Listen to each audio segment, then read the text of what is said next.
on, y'all? This Greg. Greg said it. Back with another one. What's going on, y'all? What's going on? It's Greg. Greg said it live here on this wonderful Sunday here. Y'all had to step in here. It's one of those days I'm actually around about on time, letting people come in the building here. We getting this thing started. Be in and out like a good old Baptist preacher here. I got a couple things to get done, but I definitely wanted to stop in and be on time for once, a little bit. I want to drop in. Next week I should be on time. We usually start around about 2:00, but then the week after that, it might be 3-ish, like it's been. No, I get a couple of things done, but I definitely wanted to kind of have a little brief conversation. Like, off season, we usually do about 30 minutes. Sometimes we go over, we get it going a little, whatever. But I want to talk about something. This week has been a busy week. What's going on, R. Jizzle? This week has been it's kind of getting back into the thing. I guess with the Big 12, had a lot of activity. Of course, the Colorado still kind of having little summer practices. And like I said, we've been talking a lot about Shador and trying to anticipate what's going to happen with that situation. We don't know. We don't have no control over that. I don't really think he has much control over that because, you don't know the game that's been played at that level, honestly. So, we're going to be watching that coming up over the next week or so, what's going to happen with that situation. So we're going to be playing a little double time here, which I don't think we quite have had to do. I know during the pre-draft process, Colorado's in the spring, and then, kind of like as Colorado went into the summer or started to get ready for the summer, Sugar picked up with the whole um, it was before mini camp. I think it was rookie mini camp, and that's when all that kind of it was a big deal. So what I'm trying to do, I'm trying to get to Facebook. It's a surprising thing that, of course, it's because it's Coach Prime. Nobody's really checking on like Colorado like that far as going to give them credit, so we can't really expect that like that. But when I look at like some of the things, I was kind of surprised to see some of these groups here. For example, I'm trying to look up my. If y'all don't know, I do have a page on Facebook. I'm trying to remember what's the name of this crap. Now I'm looking it up. I do have Instagram, Facebook, stuff like that. I do a little posting, but I post a little bit on Facebook, but I haven't really pushed it out there. And my goal was with StreamYard to be able to post on all this simultaneously. It didn't work out that way. It was some silly stuff with it. But let me see. It's called Colorado Buffaloes Football Updates. That's what I end up naming it. And I got about 51 members that haven't pushed it. But if y'all go on YouTube, you better check that out. I'm not YouTube. We go on Facebook, you better check out the Colorado Buffaloes Football Updates page. I also have a Beyond Buffs page where I haven't made public yet. So I'm going to be opening that up eventually just because I kind of want to separate what's going on with the guys once they leave Colorado from the Colorado stuff. So I have 2 Facebook pages. One is public, one is private. And I noticed I was looking the other day, and it says the Buffs are top 10 in the college football game. And I was looking at, we're gonna kind of hit that in a second with one of the guys out of Georgia. It's about Florida. They like the linebackers out of Georgia, out of Noonan High School. They just picked up a big linebacker, but they had a nice linebacker class, which is big because Colorado historically has struggled with the, linebacker group. So it's good to see that they stepping up there because that's the core of your defense. But I looked and I see Jordan Seaton on the game has a 92 overall rating, and he has 95 lead block, 93 pass block, 91 strength. And I know he said he preferred a pass block, but he has a 92 overall rating. But Xavier Hill, which is a transfer, has a 90 overall rating. He has 93 power, which is higher than Jordan, but he had a 92 strength, which is higher than Jordan. They didn't have power on there, and pass block at 90. So they predicting, Xavier Hill was one of those, I believe, all conference guys as well. Then they have DJ McKinnis, 89 overall, have him at 96 stamina. They have him Travis Hunter type stamina. He don't let that rub off on him. 92 acceleration and 91 speed. They got McKinnon with some speed out there. They got Caden Salt at 88 overall. They got him at 97 stamina, 92 throwing power, and 90 speed. And they have Jaheim Otis on the game at an 86 overall, 95 power, 90 toughness, 89 block shed. Stoudemire's on there with what is that, 85. You got 90, what is that? Awareness, 89 acceleration, 88 speed. He was tripping about that because, he's a speed guy. This way he considers himself. And Arden Walker has a 90 pursuit, 89 power moves, 88 awareness. They got Welch on the game at 83, 93 acceleration, 89 speed, 89 agility, and Sam Okanola at 83.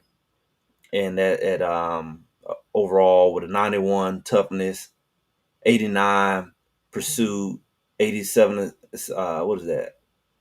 Acceleration, and Preston Hodge at an 82 with 93 acceleration, 92 stamina, 92 toughness. So these are the guys listed. And it reminds me a lot of last year, like why I was one of the people who was bold about Colorado was going to win last year.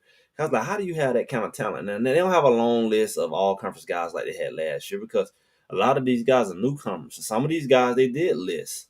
Let me see if I can pull that up. Some of these guys they did list. I know they got again. They got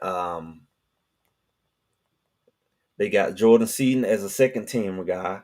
They got Xavier Hill as a first teamer. He's a transfer. They got him as a first team big preseason all Big 12.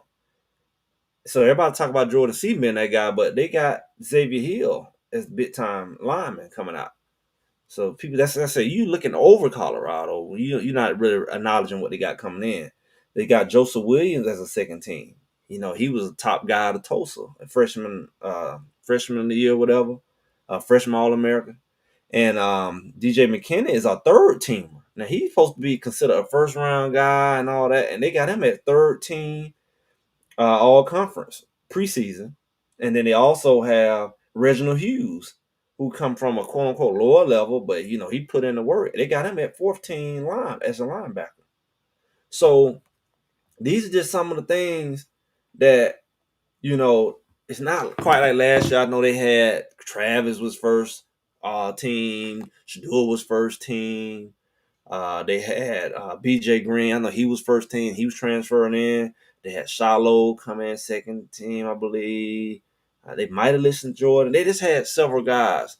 And this kind of reminds me of last year where, they have enough talent on this team that they should have some more respect. Yeah. They got some secret weapons that is truly secret because people are not going to see them as weapons until they are the weapons. And that's what makes them a secret weapon. Some of these guys are not secret weapons. You can expect that. Yeah, everybody's giving Coach Hart the recognition for what he's accomplished with that linebacker core because he's getting a lot of good young linebackers. Now, the only thing they got to overcome is the portal. I find it hard to get excited over young talent because I know, they got to stay. And then sometimes when young people don't play, they feel like they can leave. Now, I hope they learn because they end up going to a little bit of school or something. But sometimes those young guys leave.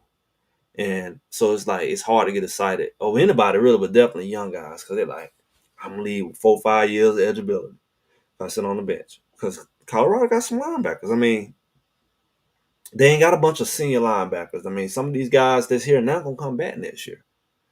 And then you got some guys behind them way. You still got Goldberg away. You still got Montrez Walker who's coming in as a freshman away. So they're just stacking. So, there's only so many guys going to go on that field. So it's going to be competitive. And they just got to understand that, when they come in, that they can't just give up because they don't play the first year. Or maybe even as much as they want the first 2 years. If you got 4 or 5 years eligibility, why go start over somewhere else at a level you feel like you could have, you better than that level. But because you didn't want to wait, you go play at a lower level.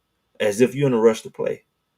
You're not in a rush. They got to look at the old school people how they did. They was able to wait till their third year and play, and before you can transfer like that and not have to sit out or drop to a lower level and all that.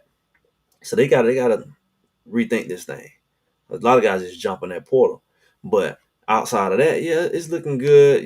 Far as building depth and building for the future, because Colorado, as of now, they got a very probably one of their best classes as far as high school so far is the 2026.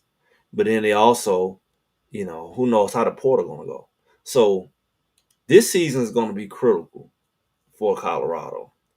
And I think they're in a good situation because nobody's checking on them. They are what I call a sneaky, scary team. I mentioned the other day, I saw those guys at the conference down there. With a conference media day, Big 12. And all those guys lined up by each other and they did this little thing here. And it's like nobody really stands out. There's no Shadors, no Travis, there's no big name there. And I guess people are really used to that from Colorado having the big names. They're used to having these guys who have the gonna be a Heisman guy. And they didn't respect it, but they respected it. And then they really like, oh, I ain't gotta think nothing about Colorado. I really ain't gotta think about it now. Y'all ain't got Travis. First they were trying to underrate Travis. Now they like, y'all ain't got Travis. You ain't got Shador. But what they don't recognize is Colorado has a better overall team. We've been saying that for a minute now. Everybody's kind of saying that because it was like a roller coaster. It was high highs and low lows, not only in how they play, but you kind of held your breath that certain areas of the team wasn't exposed. And now you covered more. Your linebacker group is not as blatantly weak as your trenches or vice versa. Your DBs don't have a lot of holes in them. And you got depth, so somebody go down. That's the difference. The offensive line has quality depth and size and all of that, and people ready right behind them to play. You have exceptional receiver core. You have more than one quarterback, so one quarterback can't play or go down. The whole season not down drain. They got 2, 3 starting quality quarterbacks, which is not necessarily the best for the person, but it's best for the team because it keeps everybody sharp. Whether it's scout team, whether it's just playing in general, your season is not over if one of those guys go down. And you've seen it happen with other teams. It can't happen. So you got to keep yourself in a position where not only it's competitive, but that you can still win if you have to play other people. We seen what happened with Utah last year when they couldn't find no quarterback. We seen what happened with Oklahoma State. These are supposed to be top tier teams. They went down fast. They talk about their defense all day. Their offense cannot move the ball. And we see that a lot with a lot of college teams where if they lose their starting quarterback, it's a wrap. Colorado, for the first time in this era, and really probably a long time, you have the quality quarterbacks that you have all on one roster. You have where Salters, he said he wants to show he the best, but push come to shove, if something happen, you Juju can step in, Stop can come in. So it's not even out the Juju. You still have something. You still have, I think, Ponder is still there as well, who's been there for a year. So these people have been in the system, and they all can play. That's a big difference than what you've had before. So that really protects the team. And when you have that in multiple positions, I mean, the sky's the limit on that. They said that the receiver room is nasty, the best in college football. Yeah, that the receiver room, it's always been consider more depth than other teams, but this is truly a solid group because especially with the transfers coming in, what they brought back, this definitely a better group than even last 2 years. Definitely, I think they just have better talent across the board, even though they've had some good receivers and better than other teams. Yeah, 2025. Yeah, we're gonna get to see what they all about. um the pitch is taller than what I thought. Yeah, Juju is well, I was looking at McKinney. I thought he was considered a tall DB, and he looked at short standing. I don't look at no seat. I was looking at McKinney standing next to, I think it was next to Juju and Salter. Now Salter may be taller than what we think as well, but I thought McKinney was a little taller than what he was. Um, Of course, Jordan Seaton is huge. You know, um, that's what's going on. Seabread's top speed is a pro with top speed faster than. Yeah, and he gonna be a sneaky guy because I compare him to more of like a Random Moss because Random Moss more like a 4-2 ish guy, but this guy can jump, he can run, he long, he's aggressive, and he's gonna be a problem because he's a matchup nightmare with his height and his jump ability together. One thing that Colorado has this year is some jumping folks. They can jump. JoJo can jump. Sincere can jump. Omarion can jump. I even think people like a Timmons. You got some guys who really can jump and go get that ball. And so you ain't got them one or two jump ball guys. And we got some tight ends that's athletic as well. So it's gonna be interesting how they gonna combine, how they use their receivers. Yeah, Jimmy Horn, Weaver, since they run played together. Yeah, down in USF. Yes, so Sincere, this is what his fifth year. He been playing for a minute. He been playing for a minute. What's going on? What's going on, Allen? What's going on? Yeah, they got a lot of guys in that room that can play because you got the young guys. You still have Gibson there. You still have Farrakhan coming in. Those guys just stand out the top. But then you bring in a Joseph Williams. They got a young on this belt.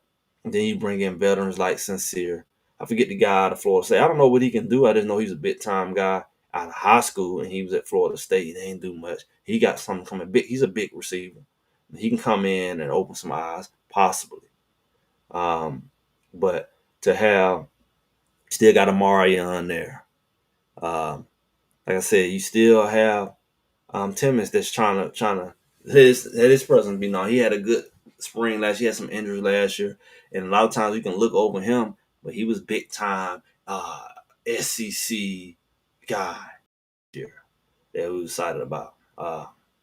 You still have the Mathis over there. Mathis was a guy his freshman year that really was making some noise, and then I was like, okay, what he got going on. He had some injuries last year. Slot guy. You still had Draylon Miller there. You know, and you still have a lot of the guys that come back. Yeah. So they got a lot of depth, and it'll be great. I want to see them used the right way, and I want to see them kept fresh. I kept saying keep fresh last year. Like we had 4 guys go down in that one game last year. And somebody gonna step up, and it's almost like the depth you could kind of feel it in, but did it? Especially you lost Travis, Jimmy, and Omarion in the same game. Timmons even went down in that game, and it's like nobody really stepped up. It was this injury plague. I think with this team here, let's say for example, if Sincere went down, Omarion went down, and JoJo went down in the same game, you still gonna have Gibson. Cam Michaels out last year. He another one that's gonna come back. You still got people like that who can hopefully develop and be ready to play. You still have little baby Farrakhan. You still have these young guys that's talented that can step in. So that's what I mean by their depth is just better overall. You know, and like he's saying right here, tight ends definitely gonna take a lot of pressure out, because they are the overlooked ones. When you thinking so much about that over top, you're gonna leave that underneath open because you'd rather get that up than the big play. So the tight ends definitely can eat up field, eat up clock, eat up everything. And if they're athletic, it can be a matchup nightmare inside of that middle of the field, from having to tackle them to having the size to cover them, because we had some trouble over the last year, even two, with the tight ends, with the size, getting, outside of, Shiloh come up and hit them. But like coverage wise, you really think about it. Even when we had issues that year with Colorado State, the tight ends was a problem. The tight ends really hurt because the guys in coverage were smaller and they just couldn't get past that big body, and then they couldn't bring them down at times. So that tight end brings a whole different element. They help with the run game, they dual purpose, but also in the passing game. So yeah, it's definitely going to be a bit different. So we didn't even mention, what that looked like. And we see, like we see what Michael Harrison did that year. But we haven't even really tapped into what that would look like with the combination of tight end and receivers, because really they got at least 2 to 3 good tight ends that are athletic enough. Not just they big and we hold our breath if they gonna catch the ball, but we talking about people who can make plays as a tight end. And that's a big deal because we struggle to have tight ends. We thought we had them, then they jump back in the portal after the workouts are over or whatever, and they said we weren't gonna use them, but I don't know. I know Michael Harrison was used the first year, and he was a converted receiver to tight end. We got true tight ends, and it looks like I think that they'll be a whole lot more dynamic because of the fact that you always had good receivers. Let's say you got some good receivers out there, but when you have that run threat at that quarterback position, it's either you're gonna keep your eye on that quarterback and not the tight end, or you're gonna keep your eye on that tight end and the receivers and turn your back on that quarterback. That's a problem. Sal Marlon should have been invited to the Big 12 conference. He has two to be the next. Yeah, I think this year is really going to have. It would have been his breakout if he didn't hurt, I believe, because he was a breaking out, and he's had a slow transition. This is junior year, first year, whatever held him back. He had some big plays. Last year he had some big plays when he got in and then got hurt a little past the halfway point of the season. And I think that would have been his breakout year, and then he would have been the guy they would have been looking for, especially with a receiving room new. But like, where's that guy? Who is that guy? Right now, we have to say the guy's coming as a transfer versus if he had been back, he would have been a returning guy in the receiver room. So I think that's the difference between him not going to be down there in that conference. You know, at the end of the day, I think that whatever he do this, he could be the sneaky guy. You know, he can be the guy who he can be the breakout guy. He has the potential, he has the size, the speed, and he has the age and maturity at this point. At the point that the room is kind of building up, he can make the difference this year for his senior year. This is on him. It's kind of like how we thought about with O'Neal, or not O'Neal, Matt Neal. This is his year. It's his senior year. He had some decent couple years where he showed some sparks, but he got to do it. And I hope Amari can stay healthy so he can build a strong enough year this year where his senior campaign could be, you know, you know what he capable of. I disappeared. I'm the best talking ball. Yeah, we said somebody with last name Dog disappeared. His season didn't quite turn out the way he wanted it last year, but he hanging his hat on Nebraska. Yeah, but everything else was not good. But I don't know what you're gonna predict this year. Uh, nah, you said 10-2 with us, and then you said some other stuff with other people. I remember that now. I ain't forget that much. I know B Watts gonna be glad to hear that you came back. We was concerned. We was concerned. You know, kept your name and all. Glad you're back. I guess you got hope that this season will go bad for Colorado or something. You maybe got better chance of them not succeeding. I don't know. This is a different team. Well, we just talked about that the other day. I know B Watts gonna be so happy to hear that his buddy back. He might even let you get on the show. 25 class. Yeah, yeah. I mean, I think they're getting better every year. I think the classes are getting better every year at the end of the day because people were more willing to take a risk. They send the results. I mean, for one, we kept saying they need to win, so they winning. They had a winning season. They went to a bowl game. I feel like could have did more, but at the end of the day, you know, this is gonna be the year. This is like that. It's that bridge, Like they had their little winning season, their little bowl game. That was cute. Now, what's gonna determine you as an organization, far as are you gonna be that dominant organization, whether the top people want to come and play at, versus because why would I choose you when I can go to these SEC certain teams, SEC certain teams in the Big Ten certain teams. Why would I choose you? And it's like, not only why would I choose you for, why would I choose to go to the other team, not to the teams who gonna be in the conference championship? You got to show me you're gonna get me the spotlight and the exposure. And I think ultimately Colorado can end up in a better situation because they probably have a better chance of playing earlier.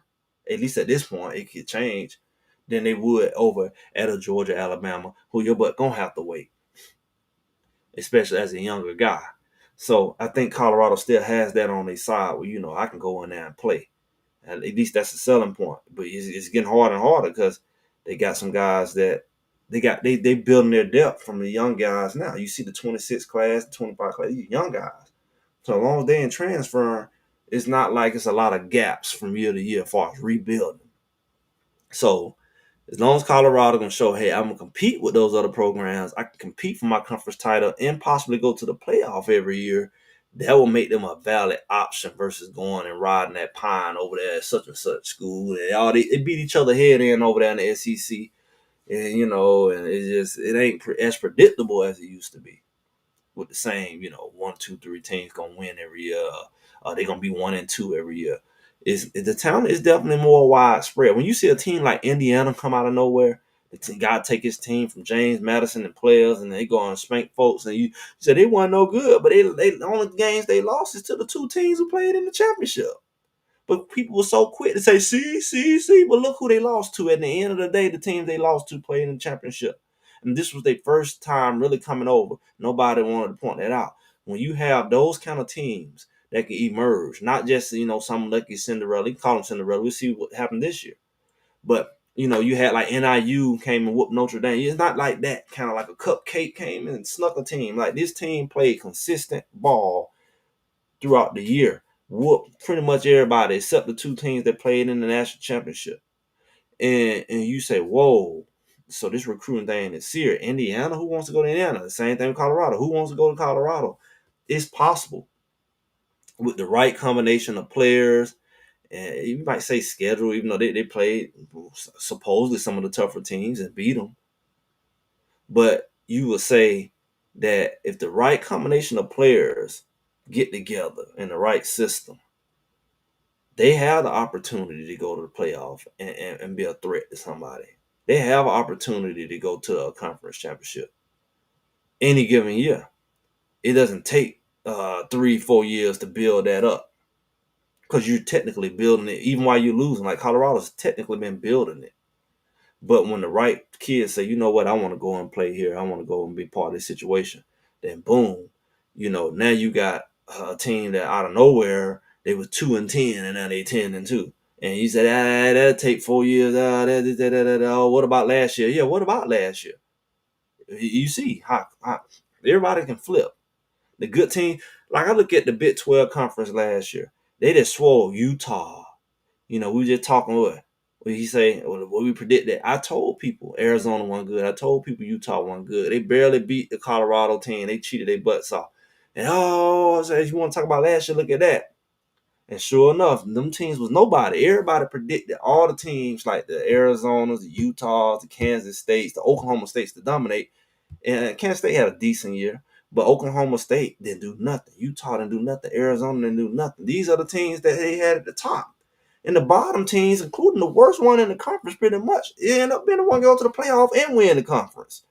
The bottom showed up. The Colorados, the Arizona States, all these teams showed up out the bottom, even as the season went on. The top teams disappeared very early, and the bottom teams end up with a 4-way tie. They weren't checking for these guys. Nobody was checking for no Iowa State. Nobody was checking for these guys. And so when you look at now, everybody looking at it differently, even though they don't really want to give Colorado that respect, they still got to say, hold up now. We was wrong before. They shown they can put something together. They do got some talent over there. Maybe we can, and all that buzz, you really ain't hearing it. I see you really ain't hearing all that crazy stuff during the off season like you heard last year, last two. People ain't that cocky no more. They whisper it now. They ain't screaming it from the rooftop because they got embarrassed last year. People ain't. I mean, they might say Colorado win, but they ain't that loud with it. Think about that. We was in there. I've been in this space. This is my third season in this space with this content for Colorado.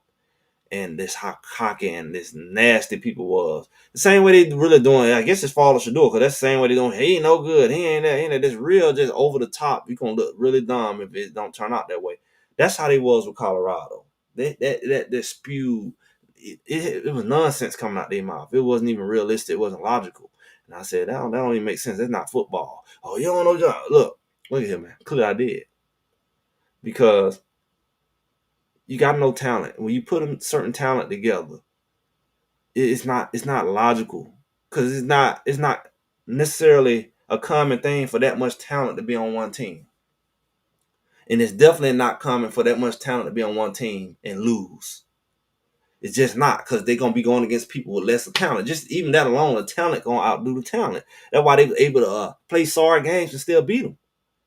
Play a bad quarter or two and still beat you by 3 touchdowns. They weren't even consistent last year. I never claimed they would be. I said they had to learn to play together and all that stuff. Then they had to happen. It did. But I said their talent is going to help them override. You got the matchup issue. It's a matchup issue. Travis Hunter was a matchup issue. He could take over a game by himself. Shador was a quarterback that was out of his league. He was a man child. He wasn't perfect, but he just was that much better. On his worst day, he was better than you. That's what I know from about sports.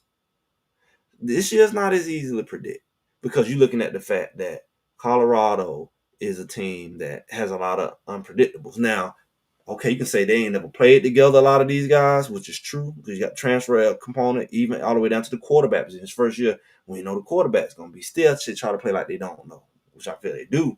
But can't really put your hand on them, which is good. That's a good mind game to play on people. Can't really put your hand on what Colorado gonna do. You don't even know who the starting quarterback gonna be, so they can't really put their hand on you.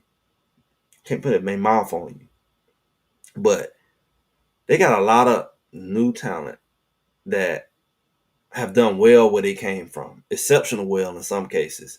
Where if they are able to put it together, they could show up. I can't say like a James Madison. A lot of them guys came together. Even the coach, the staff came together. That's what a lot of people know when they came to Indiana. But building on what Colorado already built, staff and just the additions they made, and some of the core players they're bringing back, even though they're bringing a lot of new players, they seem to assimilate very well. They seem to mesh very well. When I look at them work out, it just look excited. It's like they like each other. Like you in your summer, they like each other. They just meet each other. You can tell when you've been around ball on them. You can tell. It's one of those situations where they're gonna gel well because they already gelling. So, at the end of the day, we will see. It doesn't seem like they tried to win that bowl game. I already said that the bowl game, I feel like what happened. I just really just said it the other day. I think on B Watts or something like that. I was saying that I feel like what happened with that bowl game was, bowl games traditionally supposed to be play somebody outside of your conference. And I think when they found out, I know I felt it. When they said they're gonna play BYU, it was like, oh, it was nothing exciting because you're playing somebody, and it's like you're playing a conference game that don't count in one sense, and you about to play them again next year. So it's nothing like you playing somebody you don't get to normally play. You can't get up for them. Like I said, they would have played Miami very differently. They would have showed up. They would have treated like a Super Bowl. When they went to play BYU, it's just the air was let out. Now BYU probably felt like they had something to prove because it's still Colorado. But Colorado, like, man, what good is we playing a conference game? What is we're gonna play each other in a way? We're gonna play each other for the next few years. Like, this is nothing special. It's like a conference game in a side of a bowl game. So it wasn't the excitement and eagerness to play. They didn't know who they wanted to play, and they played like that. And even though they might not say it, or even though I may not know, but in that camp may know that sometimes when you playing somebody that you ain't up for, but they up for you, that's what it looked like. That's what it looked like to me. You know, they would if they had to play certain other teams and the game was amped up, and like I said, like a Miami or some other program in another conference, like maybe even the SEC, they would have played the game different because they would have had some fire behind it. But that just wasn't the case, and you could tell they didn't show up for the game because it didn't matter to them as much. So they got their bowl game, and the game didn't mean nothing to them. Yeah, I think the running back room was question mark, but you don't need an exceptional running back. They got some good running backs. You know Welch is a good running back. You know that the running back that they just brought in from what is it? What's the school? I always get it. Same school as Cam Ward. What is it? Innocence, Holy something. Speed guy. Remind you a lot of Dylan Edwards. You have that element. Okay, Hayden's gonna be the difference maker. Is he gonna be a grown man this year? Because you lost your other big running back. So Hayden is he gonna be the guy that carry it like that? You don't need nothing exceptional from that running back room. But if they do, which they all are capable of bringing some shock factor, because people gonna underestimate them. They gonna have a good offensive line. They're gonna have a balanced team where you're not gonna put all the pressure on the running game because they know they're gonna have to watch the tight end and know they have to watch the they're gonna have to watch the quarterback. So it's not much pressure on them to carry that team. Like your old boy at Oklahoma State, he got to carry that offense. It's an incarnate word. Yeah, that's an interesting incarnate word. Yeah. The running back is not gonna have to carry the team like you would at Oklahoma State because you got so many other weapons. All they gotta do is be proficient and take advantage when people underestimate them. Y'all, this is gonna be an interesting thing. Like I said, it's real quiet. People ain't gonna really dog them. They gonna wait and see. Everybody wanna really. You gonna hear a lot of talk after the Georgia Tech game. I believe they can smack Georgia Tech in them out just with just the. I think Georgia Tech should be a good test from like they got decent size, the experienced quarterback who can run the ball. It's really going to show what kind of defense Colorado has. But I think Georgia Tech don't have anything on the defense that really can stop Colorado's offense as a whole. I mean, Colorado's firepower has been misused for a long time. I think they got even more firepower now. And that's really what carried them last year. They just had firepower. Like you say, oh, they lining all that, they running game wasn't nothing, but their firepower was so explosive. And I think that people underestimate King Salter. His throwing ability and his running ability. He gonna run over 1,000 yards. He been doing it every year. He gonna run over 1,000 yards. Now, if he can pass anywhere at 3,000 yards, he's a Heisman type year, and he has potential for that. So as long as he's healthy, and his other weapons are always considered a threat, the offense is gonna be hard to deal with. All the defense just got to do is be disciplined, and I don't think with that scenario a team like Georgia Tech has a chance. But it will be a good statement game. So that's what we're gonna be looking forward to. Making a statement with the Georgia Tech game. I don't think that Georgia Tech by any means should be able to beat Colorado. I'm in Georgia. Let's don't get it twisted. My cousin was just on Georgia Tech football team. He just graduated. He was a linebacker there. And I went to a game and I watched them over the years. They're not that kind of team. But you play with them, like how Georgia was playing with their food, because Georgia was getting ready for the bowl game, the playoff, conference, whatever. And they almost was playing with the idea like, do we even want to beat the Georgia Tech game so we don't have to play in the conference but still go to playoff? They had all kinds of scenarios they were playing with. That's not the type of team you want to play around with. But Georgia Tech is not that team, because if they was that kind of team, Georgia Tech would have beat Georgia. Georgia gave them 100 chances to beat. Now you take it, no, you take it, no, you take it, no, you take it. Georgia Tech don't have that in them. But you play with them, they'll hit you in the mouth like having Miami. But they not really that kind of team. But it's a good test. We're going to see. Y'all, it's Sunday. I'm supposed to be in and out. I'm finna go make a run. I got to go get some work done. I want to jump in with y'all. Appreciate y'all coming through. Y'all, make sure y'all like, share, subscribe, comment, all that good stuff. And, as usual, I'll be talking to y'all soon. Y'all have a good Sunday. Check out the Inspiration Motivation Late. Hopefully I get that to y'all. Y'all have a good one now.